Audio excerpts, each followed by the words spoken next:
The Rick Jensen Show. I'm Randy Dascher, filling in today for Rick. Well, I'm very excited to speak with our next guest.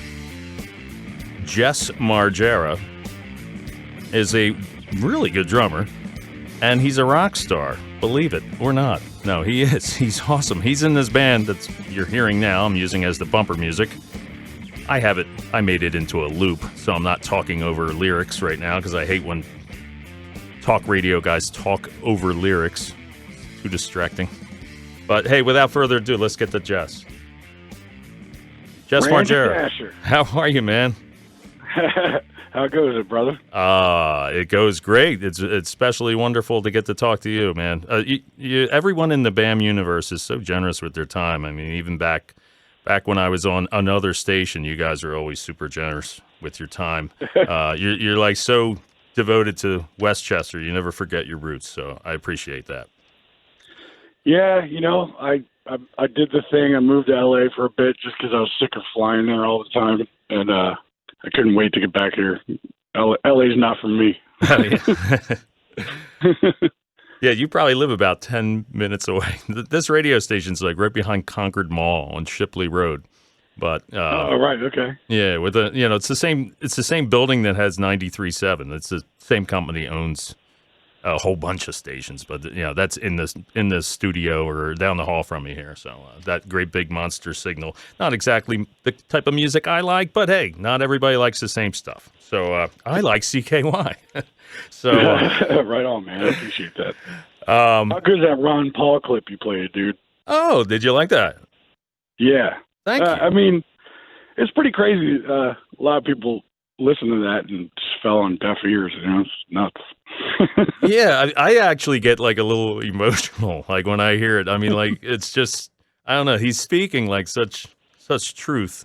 I mean, I don't know how great candidates don't get elected like that. Like, I'm a libertarian, and I actually love Tulsi Gabbard, the Democratic. She was running for the Democratic nomination, and she's a veteran too, and she's super anti-war, and she's against the war on drugs, which is wonderful because I don't mean the war on drugs is wonderful. I mean being against it is wonderful because I don't want to lock people up for just getting high. People like to get high, move on. As long as you don't hurt anybody else, I don't care what you do.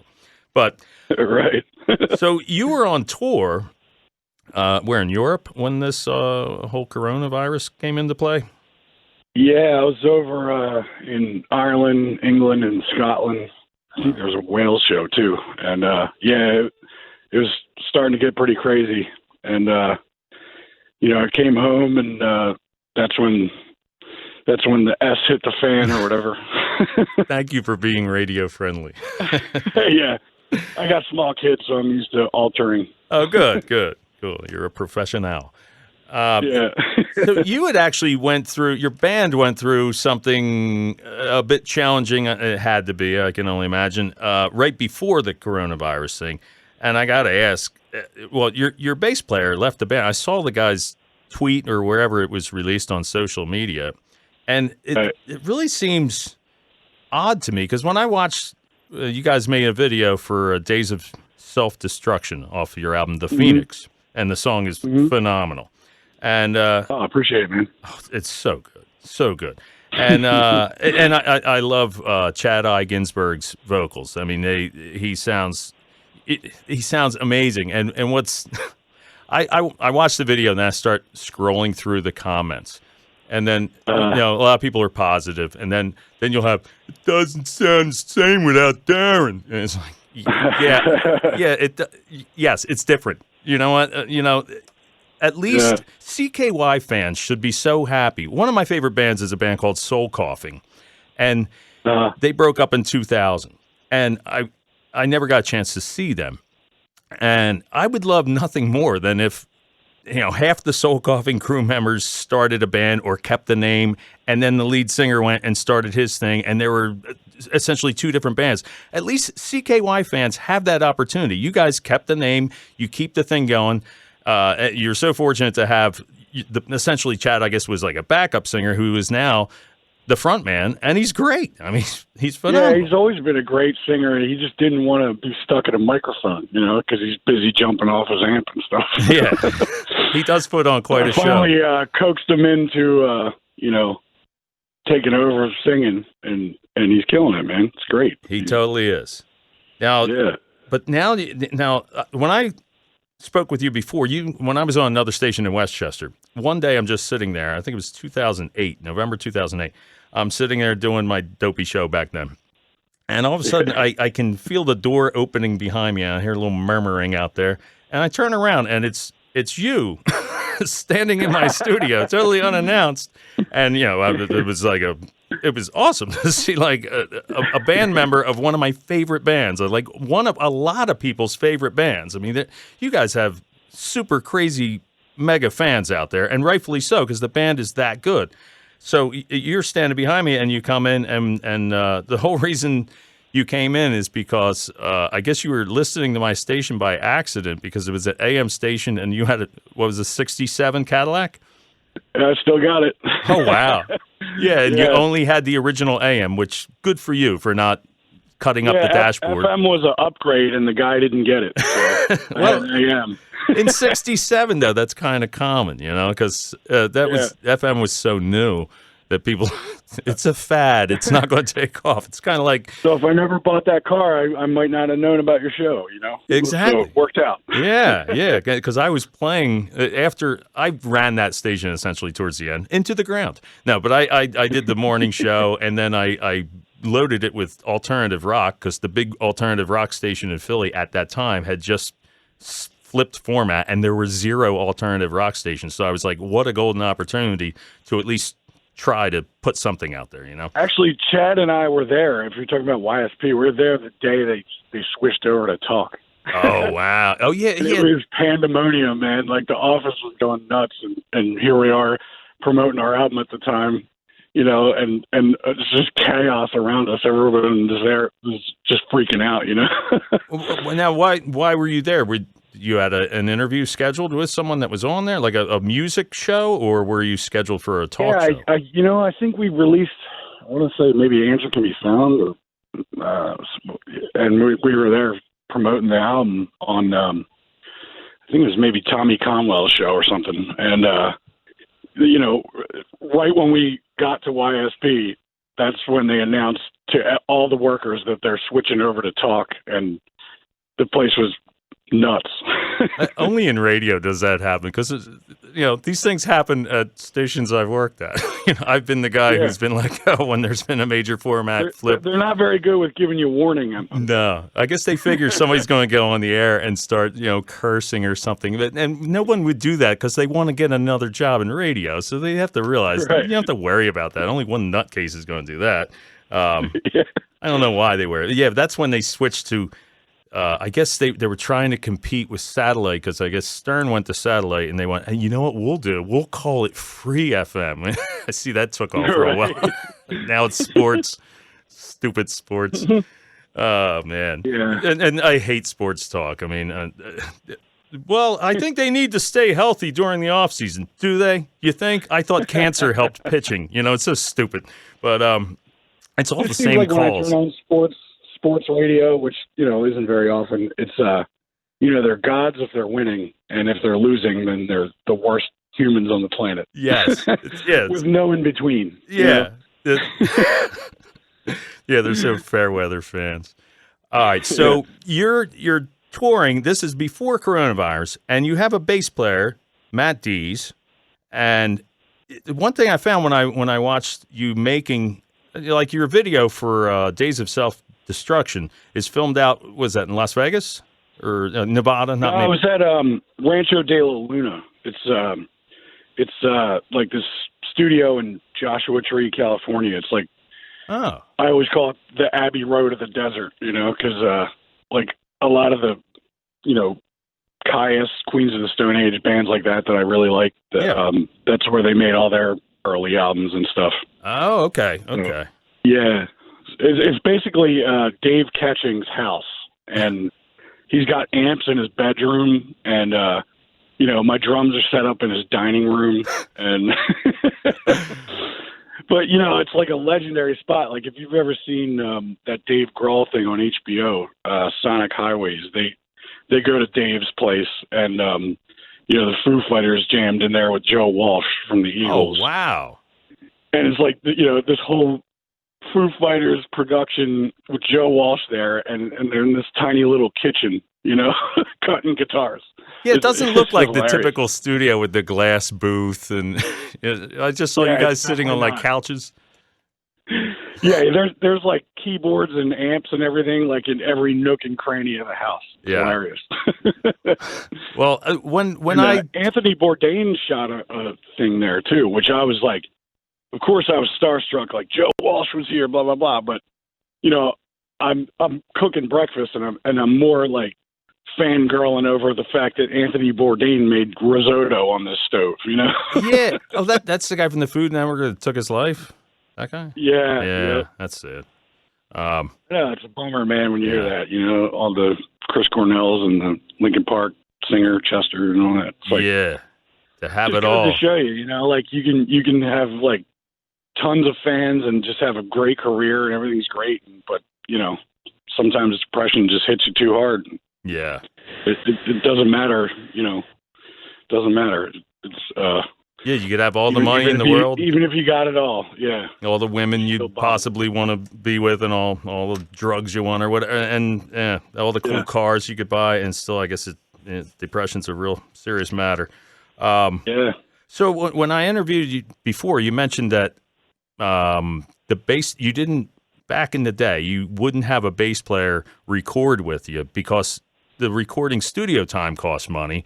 And basically, either Darren or Chad I. Ginsberg would just play the bass parts rather than sit there and explain it to a guy when they can play it just as well or better, and it's just faster, and it just seemed to make more sense, which I get that. And then it seemed like when I watched that video that Matt Dees as a bass player seemed like you were embracing him as a bass player and as an equal member of the band almost. That's just what I get from watching the video because you can see him during the recording process and so forth. Now, why would he walk away from being a rock star? Does he have a family and kids and just maybe it's getting too much partying and playing? I've been in tons of bands and you just lose members, and that's just the way it goes, man. Okay. It's not an easy life, and it's not for everyone. So if people drop out of the band for whatever reason, it is what it is. It's not easy to go on tour for a month and a half. Some people can handle it, some people can't. Okay. Well, you guys completed the tour with, now you did it as a two-piece with just Chad I. Ginsberg and yourself. Obviously you're the drummer and Chad played guitar and did the vocals. Were you doing backup vocals too at that time? Or? So we went out on a tour with this band called Him. Yeah. And we had my uncle playing keyboards. Okay, I know his name, but you can't say it. It's S. Bird. Yeah. So, he got this like super good job at Procter & Gamble that was obviously paying a lot more than we were, I guess. And so he kind of left us high and dry on that tour. So we were forced into, putting the keys on a track. Okay. So, which I didn't really like so much because I got the in-ears on stage and I'm playing to a click. That's what I was going to say, because if you're a drummer and you're playing to a recorded track, as a drummer who has tried that, I mean, you need it pumped right into your ears. If it's just coming out of a speaker, your drums are louder than that speaker, right, because they're closer to your ears. So even when you watch, like, Keith Moon playing Baba O'Reilly, a.k.a. Teenage Wasteland, and it has that sequence playing, you see Keith Moon with a set of cans on, duct taped to his head, because if you get slightly off from that, it's not going to bend to you. It's a train wreck. Yeah. If you fall.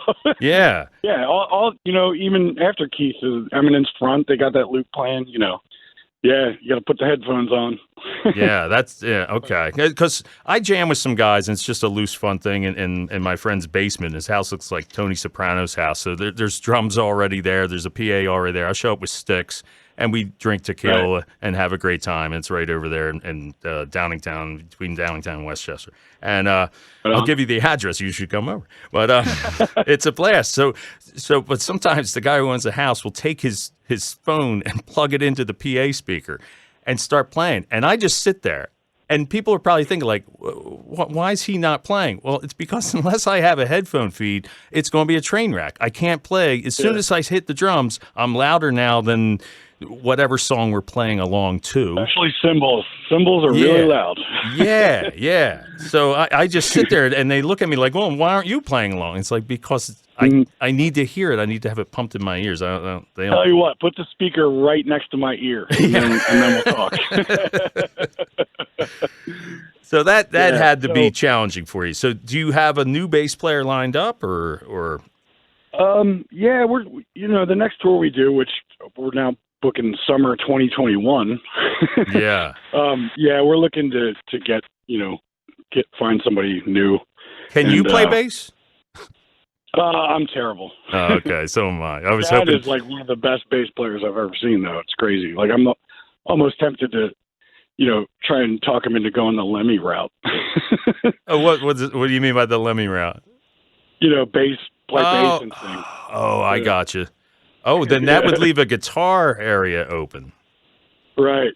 So who knows what's going to happen, but is there a possibility of Darren rejoining, or has that ship sailed? No, I'm old and I can't deal with the drama these days. Okay. Yeah. Like I read somewhere, I don't know if this is true or not, and it sounds very similar to something I read or heard about the Pixies. Was there a guitar thrown at someone at some point? Yeah, I'm sure there's every scenario. Okay. And when you're in your 20s, it's like, we're crazy, but here I am, 41, and it's not very fun. No, you don't need that. Yeah, I got you. Well, okay. I got enough drama at home with the kids. Yeah. Shoes. Yeah, the last time you were on, you talked to me about, last time you were on another station and 12 years ago, but you mentioned a guy named Josh Freeze playing drums, and you said he had to come and replace the guy from Primus on Guns N' Roses album because Axl wanted him to play it exactly the way the other guy did, but for some legal reasons, whatever. No, it was the opposite, actually. Freeze did that Guns N' Roses album, Chinese Democracy. That's the tour we did with Guns N' Roses back in the day. Okay. And then they got Brain from Primus, and he had to completely re-record everything Freeze did, like exact. It's so silly. Yeah, it's crazy. Well, when you mentioned that name, I was listening to that interview a few months ago, and I realized he played with Kenneth Keith Kallenbach, who I used to play with on his record. And so then I started looking up him, and he's played with everybody. So he's just one of these guys. He plays for the Vandals. Yeah. He's the same guy. And everything. Yeah. He was in Nine Inch Nails for a bit. Oh, my God. Wow. Yep. Did you ever play in marching band? Ever? No, I never did. Okay. Because I did, and they called us names. But any school activity, I really wasn't involved in much. Okay. Because we would do it, and the one thing I got out of it was we had these gigantic, thick, long drumsticks that we would wrap in colored electrical tape, like white colored electrical tape, and they're like 3 times thicker than sticks you would use. But it would make your chops so good. So I just kind of thought maybe you did because you're an awesome drummer. I thought maybe you had played in there. So we got you got tree branches. Yeah, exactly. Yeah. By the way, we have the same mechanic. When you mentioned you have a '67 Caddy, I'm dropping off my car to get inspected one day, and Mark says, "Oh, your buddy just left." I'm like, "Oh, who, Steve?" He goes, no, Jess Margera. I'm like, no way. I guess your dad had dropped off your car or something like that. So it is such a small world to live in Westchester. Mm-hmm. And in the BAM universe and the whole Jackass and the CKY universe, you run into people, just on the street like normal people. You guys aren't all snobbish and stuck up about it and all kinds of stuff. Hey, I do have a break. Can you hang on through a break? Yeah, man. All right, cool. Hang on, please. All right, so I will put you on hold, and we'll be back right after this. It's the Rick Jensen Show. I'm Randy Dascher, filling in for Rick, and Jess Margera is my guest on the line. Stay tuned.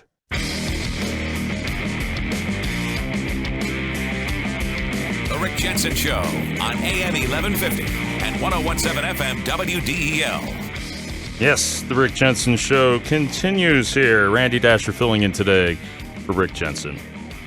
And on the phone, I have Jess Margera from the band CKY.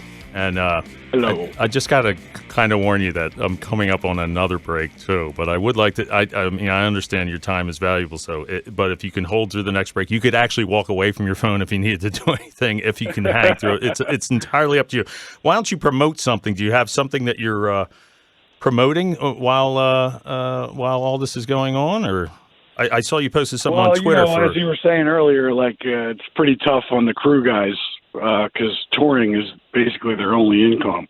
I'm kind of a lucky SOB in that respect, which, it sucks that we're not touring, but I'll be all right. I got, publishing and album royalties coming in and stuff like that. But, we employ a pretty big crew of people in Europe and here, so they're hurting pretty bad right now. So we put together like a auction, a couple friends of mine. It's called forthenomads.org. Okay. And there's a bunch of, charity, ton of bands chipped in, lots of cool, signed vinyl, stuff like that. So we're trying to help them out because, they're in dire straits. That's mighty not selfish of you. I don't speak good English. But I don't need to because I'm a radio personality. Why would I speak good English? No, that's very good. What's the name of it again? It's forthenomads.org. And you put a Gnarkill album up there as it's something like to bid really on. Rare vinyl from back in the day. There's not many out there in circulation, so I figured that would fetch some money for these guys. That's awesome. Hey, I'm coming up on the break. It's probably going to be like 5 minutes if you guys step away from the phone. Can you hang?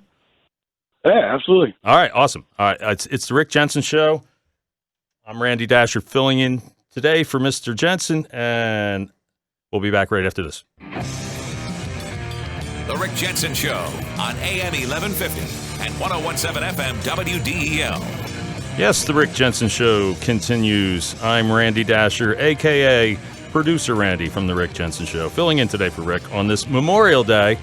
It's 12:34 and 39 seconds, just to prove that we're totally live.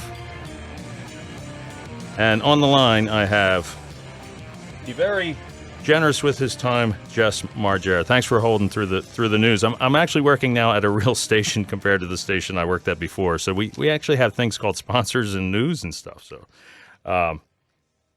Jess, are you there? Oh, wait a minute. Did I put him on? There you go. I'm sorry. I pressed the wrong button. There you go. Jess? Okay. Sorry. No, going on? Cut that part out when I post this somewhere on social media. All right. So, yes, the very generous with his time, Jess Margera, on the phone with me here. And so, okay, fantastic. How many drum sets do you own? Just curious, and from one drummer to another. Man, I parted with two of them recently because I was running out of room in my garage. Oh, because you have an actual family, like children and so forth, right? It's just I don't need 8 drum sets. Don't. And Ludwig Drums is really generous, and they give me a free drum set every 5 years. So that's awesome. They stack up, man. That is so cool. Can you imagine getting free drum sets? I'm sure they're probably all the crazy high-end United States maple ones and all that. That's awesome. Well, the one I can never part with is the Amber Vista Lights. I got like the Bonham Song Remains the Same Vista Lights with the 26-inch kick, so it's like I can never get rid of that one. Wow, how cool is that? That is, wow. That is really, really, really cool. Do you play that with the? I know this is probably so inside. People are like, "What are they talking about?" But do you play them with the Pasty 2002 cymbals? Yeah, I just recently got on Pasty about 2 years ago. Do they give you cymbals? I was with I was with Istanbul for a while, and the owner Herman, super cool dude. He's a huge Clutch fan. So when I did the the company band record with the singer of Clutch. He was really excited, and he went out and bought the record. And little did I know, they used this photo from this session where I just had rental gear. Yeah. So if you look at my picture, there's a huge Zildjian symbol in my picture. And he didn't like that very much. So I found myself dropped off the Istanbul roster. Oh, wow. Then Peisty was nice enough to pick me up after that. Yeah, I just bought my first brand new set. I always play really top high end cymbals. I'm fine with playing mediocre drums, but the cymbals always have to be the best of the best. And I just picked up the Pasty 2002 set with the ride, 2 crashes, and the giant hi hats and all that. They sound so amazing. It's they're awesome. great. So that's wonderful. What would be your favorite CKY song of all the songs that you guys have written? Man, that's a tricky one. Actually, Head for a Breakdown off the Phoenix. I don't know. That one just goes over so well every night. It's kind of tricky, playing new music. A lot of the crowd doesn't really know your new stuff yet. Yes. And it's always hit or miss when you introduce new stuff to a crowd. And every single night that song goes over, gets the loudest cheer of the night pretty much. Oh, so that's awesome. That's a cool thing to see. That's excellent. And that's something written with this current lineup. So it's probably probably easier to play because Chad sang lead on the studio version of it. So and yep. I'm sure probably wrote it, or you and he wrote it, or whatever. So okay, and your favorite non-CKY song? If out of all the bands in all the world, you don't have to like overanalyze it. Just trying. Man, that's a tricky one. My favorite non-CKY song? Yeah. Maybe I'll just take the easy route and promote a different band I'm in. There you go. Zombie Barricades by the company band is a slammer. Yeah, it is. It's very good. Yeah, I've been a big fan of that. The company band is awesome, and that's with the lead singer from Clutch, and then Justice on drums, and then another guy from Fireball Ministry, and it's like a super group. The bass player from Fu Manchu, Brad Davis, too. So wow, that's like my I'm Not Worthy lineup. That's very cool. And now you do some work with your brother Bam Margera, and I heard the one song. I couldn't believe it how good Bam sings on the Evesdroppers Coming Home. Yeah.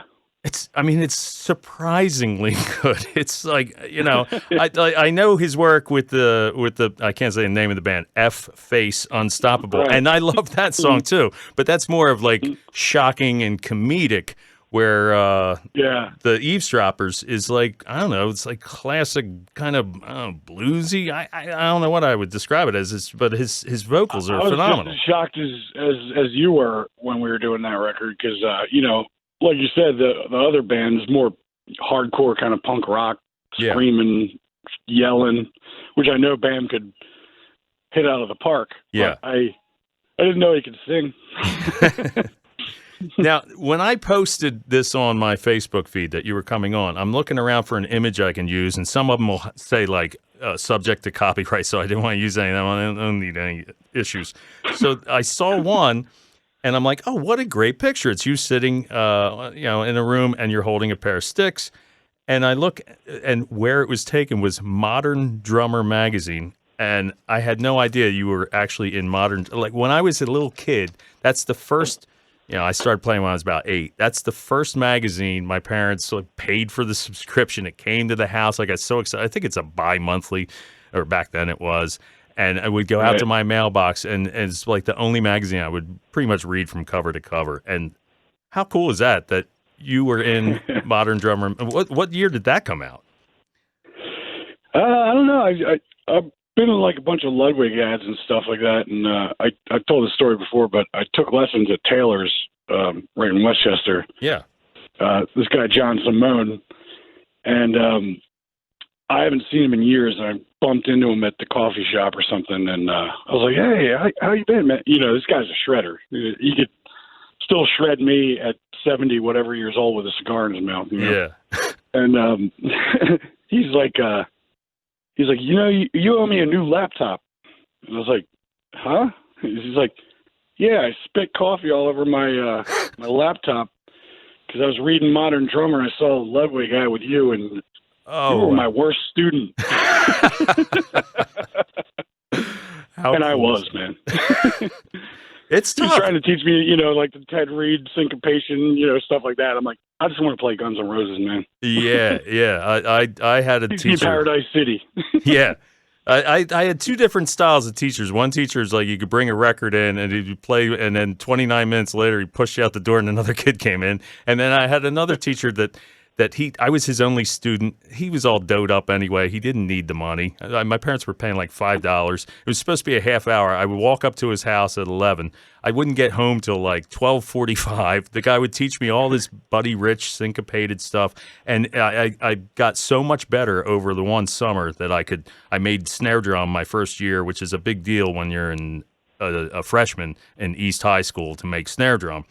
Like all the older guys are all upset, like, I thought I was done carrying this big, heavy bass drum.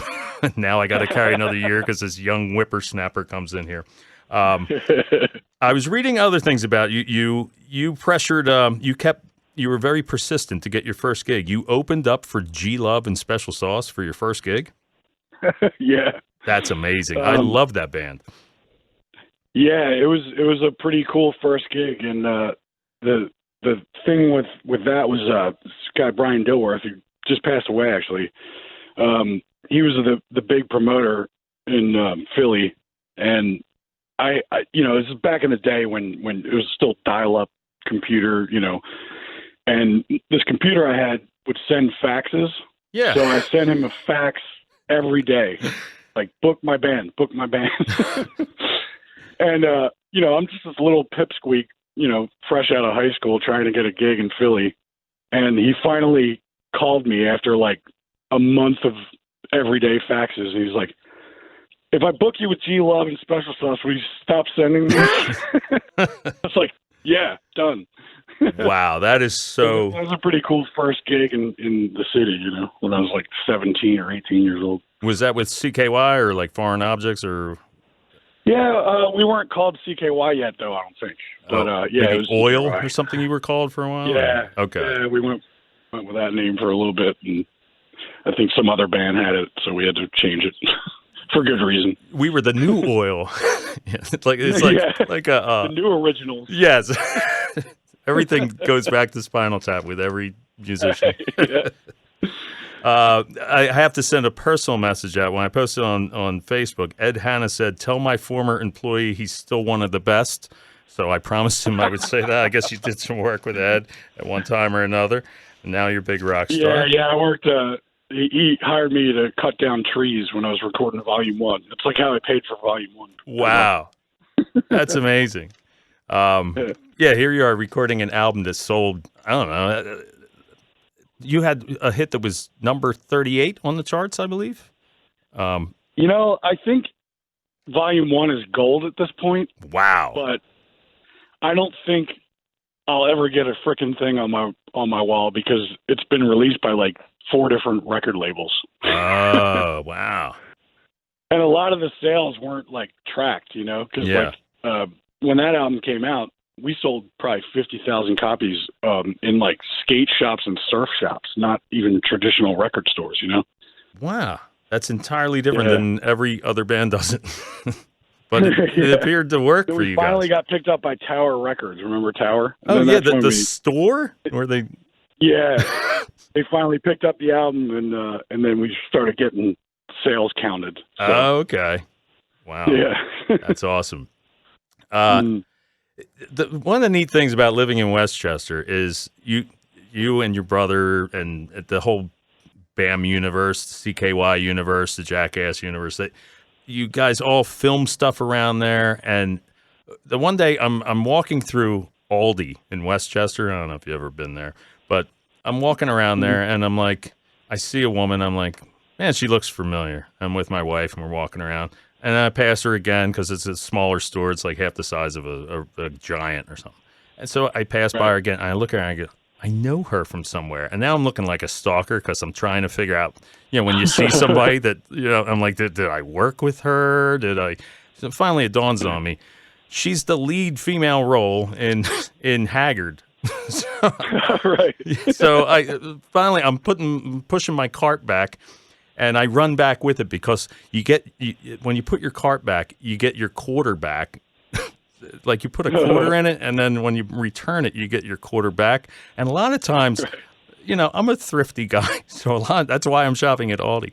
A lot of times, the older people will walk up and they'll start reaching in their pocket like they're getting you a quarter, and they go, "Oh, I'll take that cart," and I go, "Oh, here," and then they just turn around and they push the cart and they don't give you the quarter, and it's just infuriating. It makes me mad, and I'm so cheap and thrifty, and so broke. But you know what? I just read a thing, the Aldi bourbon or whiskey or, whatever that they have. Somebody snuck an Aldi bottle into one of those super, high tasting contests or whatever. Yeah. So it's this $17 bottle of Aldi whiskey up against these $1,500 bottles of Pappy Van Winkle and stuff.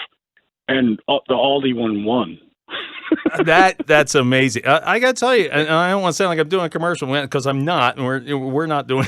But the products there, Aldi, they're listening. Buy some commercial time. Yeah, but yeah, they're all their stuff is kind of their own brand, and it's excellent. So I hope there's no other grocery stores on now. They're wondering why we're talking about Aldi. But it was just funny that you see people acting in movies, and anyway. So I said, "Aren't you?"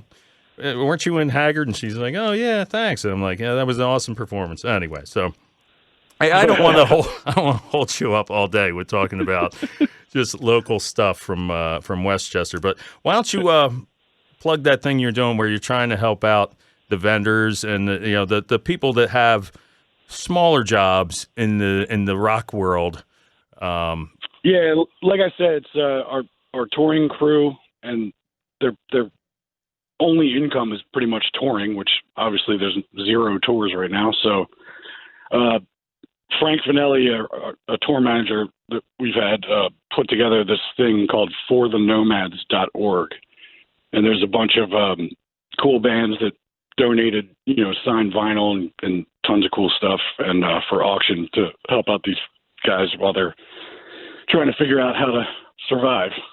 Yeah, well, I saw your tweet that said, now that basically music is free, and you're not wrong. I mean, like, I can't remember that last time I honestly went and bought a physical CD. If I want to hear somebody's music, I watch it on YouTube, and it's a shame to just make YouTube rich. But like, I guess the bands don't.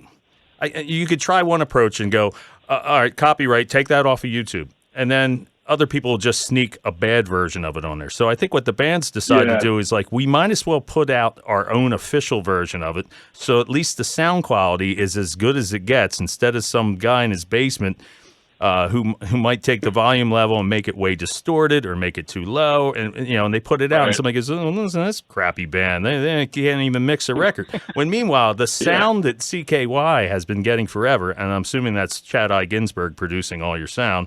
He's a genius. He produced all the albums. I put